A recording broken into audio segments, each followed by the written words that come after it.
नमस्कार, जय जोहार। आप सभी का स्वागत है लल्लूराम.com में। मैं हूं वैभव बेमेतरिया।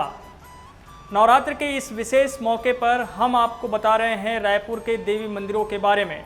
रायपुर के देवी मंदिरों का इतिहास कितना पुराना है, यही जानने के लिए हम बहुत सारे देवी मंदिरों में पहुंच रहे हैं और हम अब पहुंचे हैं रायपुर के माँ कंकाली मंदिर में।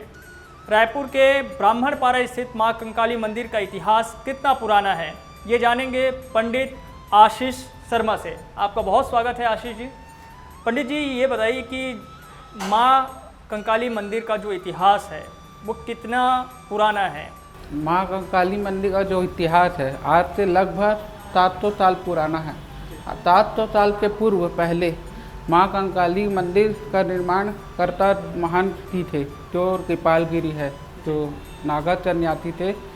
उन्होंने दक्षिण की तरफ से प्रवेश किया और दक्षिण की तरफ से जैसे ही प्रवेश किया, जो ब्राह्मणपारा स्थिति में जो माँ कंकाली मठ के नाम से स्थापित है आजाद चौक में, वहाँ उन्होंने डेरा डालकर वहाँ अपना जो अन्य जो शिष्य थे उसके, उन्होंने वहाँ अपना मठ का स्थापना किया।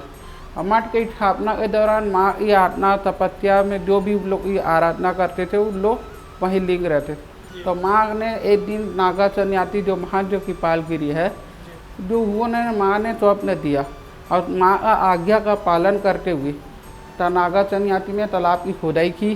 तालाब की खोदाई के दौरान जैसे पानी का भराव हुआ, माँ स्वयंभू आज विराजमान है बाजू में माँ कंकाली, वो स्वयंभू प्रकट हुई। और फिर उसके बाद ने माँ ने फिर स्वप्न दिया नागा सन्यासी को। तो माँ का आज्ञा का पालन करते हुए जो मठ में जो कंकाली मठ की स्थिति में जो माँ का जो चबूतरा है, जो वहाँ मूल रूप में विराजमान थी, उस मूर्ति को यहाँ लाने के लिए नागा सन्यासी ने जैसे जैसे हर कदम बढ़ते थे तो बलि की बकरा दी जाती थी। तो उस समय रास्ता बहुत घना जंगल हुआ करता था, शमशान घाट था, पुराना घना जंगल, बहुत सांप बिच्छू से भरा हुआ रहता था। तो उस रास्ते को वो कठिनाई के दौरान चलते चलते माँ के मंदिर कंकाली मठ से मूल रूप में श्री कंकाली मंदिर में ला के स्थापित किया गया। जो कंकाली जो तालाब जो नाम जैसे पड़ा है, जो पुराना शमशान घाट हुआ करता, शमशान घाट के कारण जो नर कंकाल मिलने के कारण कंकाली नाम पड़ा। अच्छा। और कंकाली तालाब की ये खासियत है, जो चर्म रोग, माता खुजली, जो भी बाहरी आवरण, बाहरी जो हवा है, उससे यहाँ स्नान करने से ठीक हो जाता है, जो रोग से निजात पाया जाता है। और यहाँ से बल्कि रायपुर शहर के अलावा अन्य प्रदेश, अन्य देशों और अन्य विदेशों से लोग भी यहाँ आके स्नान करके अपना जो बॉटल है, जो भी है अपना जो सामान सुविधा अनुसार यहाँ से पानी ले जाते हैं। अब 12 महीना यहाँ स्नान करने लोग कोई ना कोई प्रदेश से आते जाते रहते। तो जब नागा सन्यासियों ने जो है यहाँ से तालाब खुदवाने के बाद तालाब से प्रतिमा प्राप्त हुई, तो मठ में उन्होंने इसको स्थापित किया था, जो आप बता रहे हैं। बड़ी मूर्ति जो थी माँ के, उसी के रूप में मानकर उन्होंने उसकी पूजा आराधना करते थे।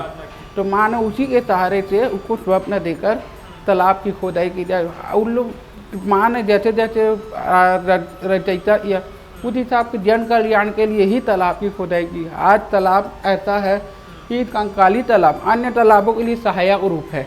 तो तालाब की 2 ओर से सुरंग है, एक छोटी सुरंग है, एक बड़ी सुरंग है।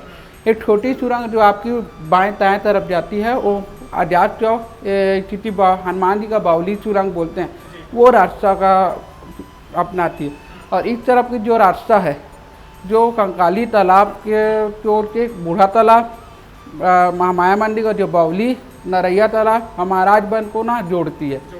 तो अन्य रायपुर से अगर इतना भी तालाब है तो वो गर्मी के दिन सूख जाएगा, लेकिन कंकाली तालाब अभी भी वो शिव जी का जो बीच में जो मंदिर है वो उसी के दौरान है। वो 12 महीना मतलब गर्मी के दिन भी डूबा हुआ रहता है, तो दर्शन नहीं हो पाता। तालाब का जब सफाई किया गया था तब लोगों को दर्शन हो पाया था। तो जैसा हम देख पा रहे हैं कि अब यहाँ पे एक भव्य मंदिर है, एक विशाल मंदिर है। इसकी संरचना जो है कैसे हुई? इसकी रचना महान जो कृपालगिरी थे, जो प्रथम महान थे, वो माँ के बहुत बड़े तपस्वी थे।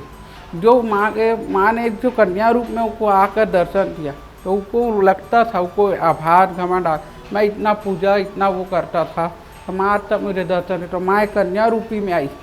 तो कन्या रूपी में आई तो उसके सामने में वो पहचान ना सका, तो माँ अदृश्य हो गई। तो उसको उपहास हुआ, एहसास हुआ, मेरे माँ मेरे सामने आई, दर्शन किया, उसको निराधार के आराध, तो बहुत बड़ी उनकी गलती। तो उन्होंने जिंदा समाधि ले ली। तो उसी के दौरान उन्होंने माँ मंदिर का निर्माण किया। तो मंदिर के जो प्रथम महंत थे, जो कृपाल मंदिर, माँ तो ऐसी विराजमान, वो धीरे धीरे जो उनके शिष्य जो चलते गए, वो मंदिर का निर्माण जारी है। हम देख पा रहे हैं कि अब एक विशाल हाँ। मंदिर है। पहले यहाँ पे इस तरह पहले का ऐसे खुला आसमान में थी माँ, पेड़ के बड़ पेड़, ये सब नीम के पेड़ के बाद में नीचे सब में। हाँ, निर्माण यहाँ पे उसके बाद मंदिर का निर्माण जो उनके जो शिष्य थे, वो उन्हीं लोग आगे कराते गए, वो है।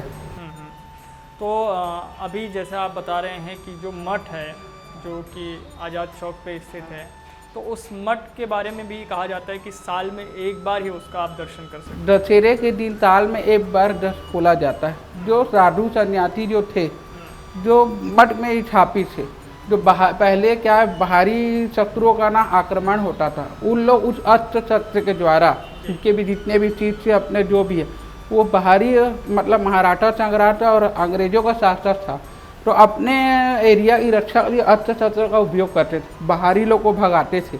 तो वही अस्त्र शस्त्र और कुछ माँ का अस्त्र शस्त्र है जो आज भी मठ में विराजमान है। जो विजयदशमी के पर्व पर उसको विजय के रूप में खोला जाता है। जैसे श्री राम जी ने रावण पर विजयी पाई थी, उसी अस्त्र के शस्त्र के द्वारा माँ के रूप में विजयी रूप में पूजा जाता है। इसीलिए साल में एक बार में खोला जाता है। साल में एक बार भी उसके दर्शन किए जाते हैं। दशहरे के दिन खुलता है। अच्छा। साल में एक बार। जी। और जैसे देखते हैं कि रायपुर के तमाम जो देवी मंदिर हैं, उसके ज्योति कलश जवारा जो है, रायपुर शहर का जो जवान मंदिर है, बड़े छोटे से लेके घरों का जो जवारा, वो की कंकाली मंदिर में आके ही विसर्जित होते हैं। यहाँ जैसे मतलब मेला जैसा माहौल हो जाता है। उसके पीछे कोई हाँ, कहानी है? पूरा यहीं विसर्जित होते हैं।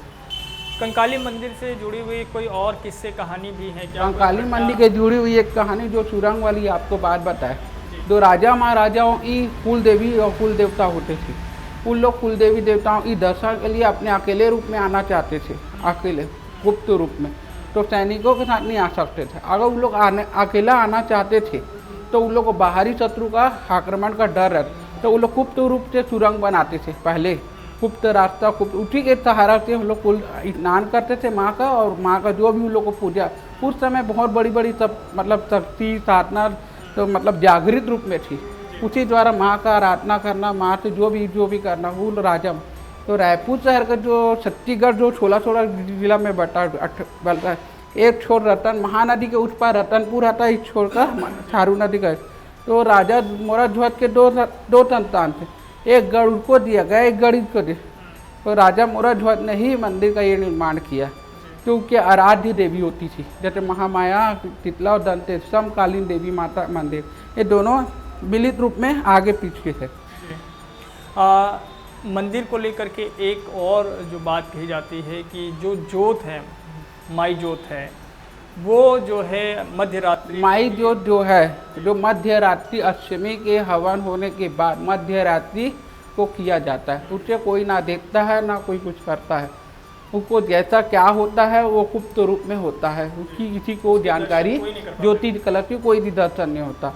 उसको देखने से प्रथा आती है, जो गणेश चतुर्थी के दिन जो चंद्रमा को देखने से जो दोष लगता है, वो ऐसा ही दोष है, जो मिथिला आरोप लगना, कुछ भी होना।